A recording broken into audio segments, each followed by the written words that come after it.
You know, sometimes the hardest person to forgive is you. Maybe you had an abortion, or you were involved in an extramarital affair, or you've done something really, really stupid, or hurt someone deeply through your sinful and foolish behaviors. For some of us, even lesser sins or mistakes cause the same internal anguish.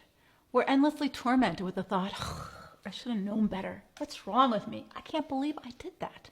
How could I have been so stupid, or so weak, or so blind? And when you and I aren't able to move beyond our own failures and mistakes, even our own sins, we can get stuck in a spiral of debilitating regret, depression, and even self-hatred.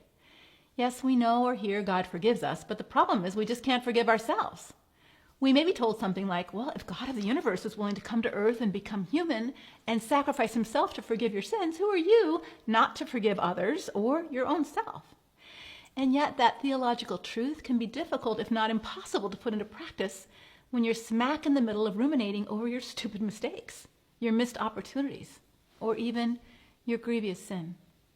Although you mentally acknowledge God's grace, that's not your internal reality. It's theological truth, but not transformational truth. So the way out of this internal bondage is not self-forgiveness, but rather self-acceptance. Although it's hard for you to recognize the true problem right now, the reason you can't forgive yourself is that deep down, you don't want to have anything you need to forgiveness for. You sort of want to be like God, perfect and in control of all things. In a backwards way, you believe you should know how to do it right all the time, to say it right, to know ahead of time what the right answer should be or what the right solution will best solve a problem. You believe you shouldn't ever mess up or sin big time. Deep down, you believe if only you could live that way, you'd feel so much better about yourself. But when you fail, and as a mere mortal and sinful human being, you inevitably will fail, you feel profound disappointment and shame about yourself. You can't believe how stupid, sinful, foolish, incompetent, scared, irresponsible, selfish, whatever word you want to use, you are. And so in beating yourself up, you're reinforcing this internal lie that you should have been better than that. So before you can experientially accept God's grace and forgiveness, friend, you must first emotionally, not merely intellectually, accept who you are. There's only one God, and you are not him. You're simply a creature, one who is called both saint and sinner, beautiful and broken. Humility is the only path that will give you the internal freedom you crave. Because once you're humble, Jesus calls it poor in spirit, guess what?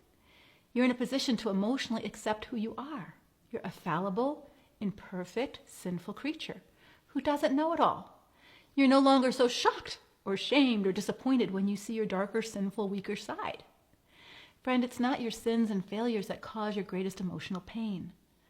Rather, it's your unrealistic expectation of yourself and your lack of acceptance when you mess up. In a backward sort of way, your pride has been wounded. You're disappointed that you're not better than you are. But the truth is, you're not. Embracing that truth, you're also free to embrace and experience the beauty of God's grace. And now, the grip of self-hatred for being imperfect no longer has the same power over you. And that same emotional energy that you used to beat yourself up can be used to humbly ask for forgiveness from others where necessary. Instead of hating yourself for your sin and failures and weaknesses, now you can learn from them so you can grow and don't continually repeat your mistakes. Now you can fully experience what you so desperately crave, God's love and forgiveness for your sinful, fallible, imperfect self. One of my favorite old-fashioned mentors, Francois Fenelon, wisely wrote this.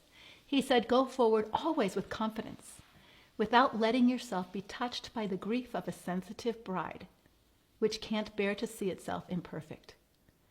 Go forward, friend, and emotionally accept your imperfections. It is in that place of humility, coupled with Christ's unconditional forgiveness, you will find the freedom you long for. If you found this helpful, share it with a friend. God bless.